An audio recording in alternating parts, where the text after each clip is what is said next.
over. Atau sebenarnya kita baru masuk babak paling panas dalam sejarah bola sepak Malaysia. 7 pemain warisan Harimau Malaya dituduh beraksi dengan dokumen yang kononnya palsu. FIFA sudah jatuhkan hukuman. FAM pula bersumpah mereka ada bukti sah dari kerajaan. Jadi adakah ini pengakhiran? Atau inilah saat di mana Malaysia membalikkan skrip dan mencipta plot twist yang tidak dijangka? Dalam beberapa minit mendatang, kita akan buka peti bukti, cari celah cerita yang mungkin diperlekehkan, dan tunjukkan 5 sebab kukuh mengapa FAM berpeluang menang menghadapi FIFA.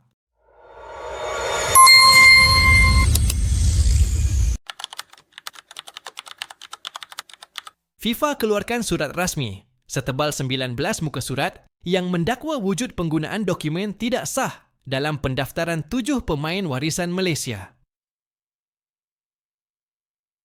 Tindakan awal itu membawa denda besar kepada FAM dan penggantungan sementara terhadap 7 pemain warisan. FAM pantas memberi penjelasan bahawa masalah berpunca daripada ralat pentadbiran ketika memuat naik fail dan bukannya niat memalsukan dokumen.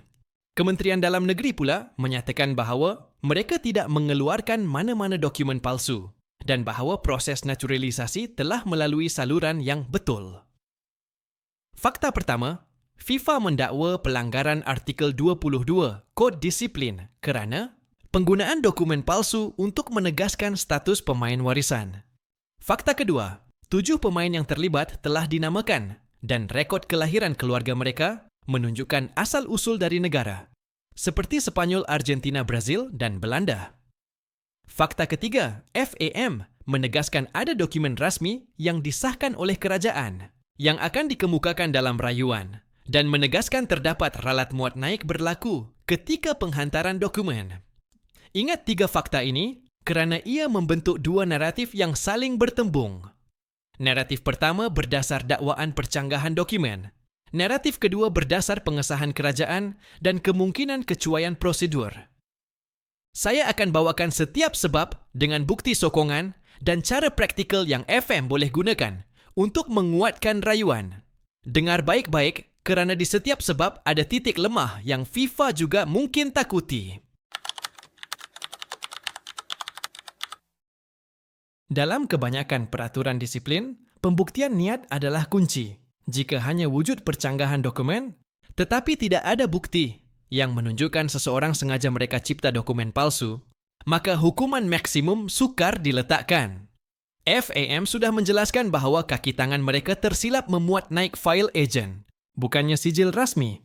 Jika FAM boleh menyerahkan salinan dokumen JPN yang asal, yang jelas menunjukkan tarikh pengeluaran dan cap rasmi, maka ia mematahkan naratif bahawa dokumen asal itu tidak wujud. Bayangkan satu dokumen kerajaan yang tiba-tiba mengubah keseluruhan naratif. Dalam mahkamah sukan bukti fizikal dan bukti, konteks sering lebih berkuasa daripada hipotesis tentang niat.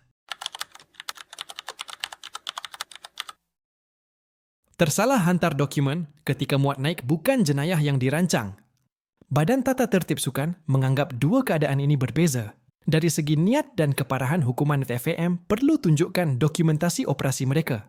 Bukti latihan untuk kaki tangan dan rekod audit yang membuktikan bahawa prosedur memang wujud, tetapi berlaku kesilapan manusia.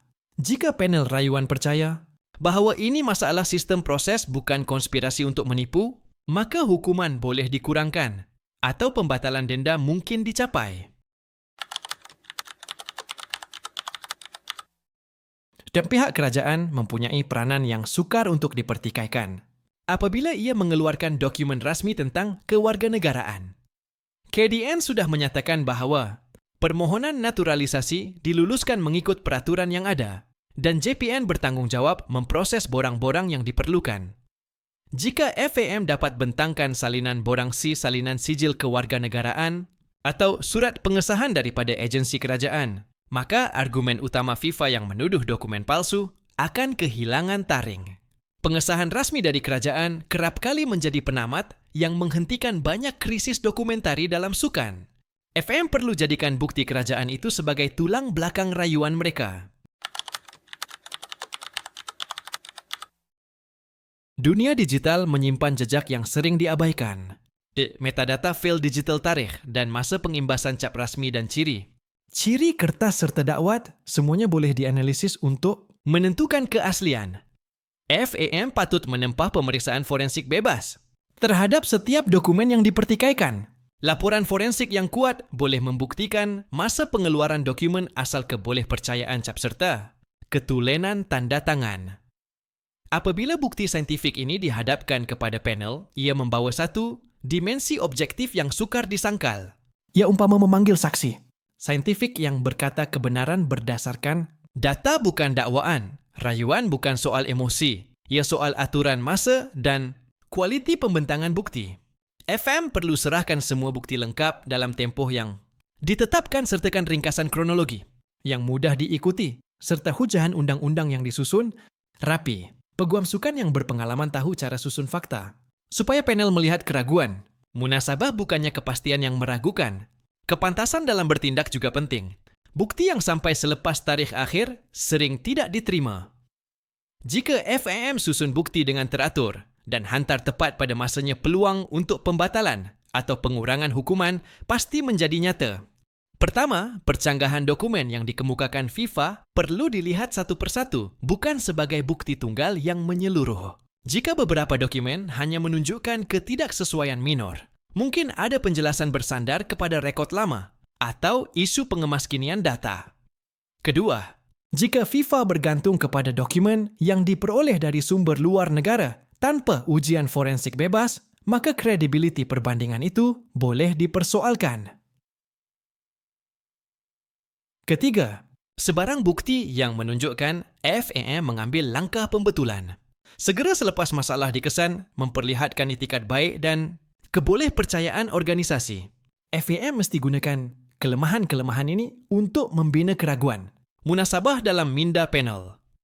Adakah bukti JPN masih boleh dipersoalkan? Ya, jika metadata atau tab rasmi menunjukkan percanggahan masa pengeluaran yang tidak boleh dijelaskan. Adakah pengesahan KDN automatik memenangi rayuan? Tidak automatik, tetapi ia sangat kuat kerana ia datang dari entiti yang berkuasa dalam urusan kewarganegaraan. Bolehkah FAM dapat penggantungan sementara semasa rayuan? Kemungkinan wujud jika bukti awal menimbulkan keraguan munasabah dan permohonan untuk injunksi diajukan dengan alasan hak pemain terjejas. Jadi adakah ini benar-benar game over? Masih belum. Peluang wujud jika FAM hadirkan dokumen rasmi, bukti forensik yang meyakinkan dan mematuhi prosedur rayuan dengan ketat. Tetapi ingat, satu keputusan forensik negatif atau bukti yang tidak lengkap boleh menutup pintu pembelaan. Kes ini mesti jadi pengajaran penting tentang kepentingan ketelitian integriti dan dokumentasi dalam pengurusan sukan peringkat antarabangsa. Akhir kata, kes ini bukan sekadar isu teknikal ia, kisah tentang identiti nasib dan reputasi bola sepak negara. Cerita masih berkembang dan setiap dokumen yang ditunjukkan boleh mengubah cara kita membaca keseluruhan naratif. Terima kasih kerana ikut analisis saya sehingga penghujung video. Jumpa dalam analisis kes FIFA versus FAM seterusnya apabila update terbaru kes disiarkan.